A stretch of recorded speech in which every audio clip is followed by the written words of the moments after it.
ఈరోజు నువ్వు చేస్తుంది తప్పు అని నీకు తెలుసు, దేవునికి ఇష్టం లేదు అని నీకు తెలుసు, నీ ఆత్మీయతకు క్షేమం కాదు అని నీకు తెలుసు, అది నీ శరీరాన్ని పాడు చేస్తుంది అని నీకు తెలుసు, దేవునికి నీకు మధ్య అడ్డుగా వస్తుంది అని నీకు తెలుసు. అది ఏమిటి? నువ్వు కలిగి ఉన్నటువంటి ఏదో ఒక పాపం. ఎందుకు ఉండనిస్తున్నావు అంటే అది నీకు ఇష్టం కాబట్టి. ఆ అమ్మాయితో సాంగత్యం నీకు ఇష్టం, ఆ అబ్బాయితో సాంగత్యం నీకు ఇష్టం, కానీ ఆ సాంగత్యం వల్ల నీ ఆత్మీయత పాడవుతుంది, నీ పరిశుద్ధత పాడవుతుంది. కాబట్టి నీకు ఇష్టమైనటువంటి ఆ సాంగత్యాన్ని ప్రభు కోసం విడిచిపెట్టగలవా అడుగుతున్నాను. ఈ రోజు దేవునికి వ్యతిరేకమైనది ఏది నీ జీవితంలో ఇష్టమో చెప్పు. బహుగా ఇష్టపడుతున్నావు కాబట్టి దేవుణ్ణైనా పోగొట్టుకోవడానికి సిద్ధపడుతున్నావు, ఆత్మీయతనైనా పోగొట్టుకోవడానికి సిద్ధపడుతున్నావు, పరిశుద్ధనైనా పోగొట్టుకోవడానికి సిద్ధపడుతున్నావు, కానీ దాన్ని మాత్రం వదులుకోవడానికి మాత్రం నువ్వు సిద్ధపడతల్లా.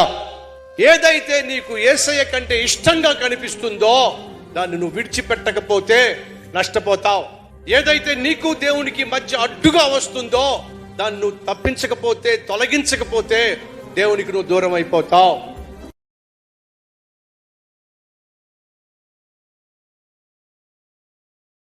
Download ShareChat.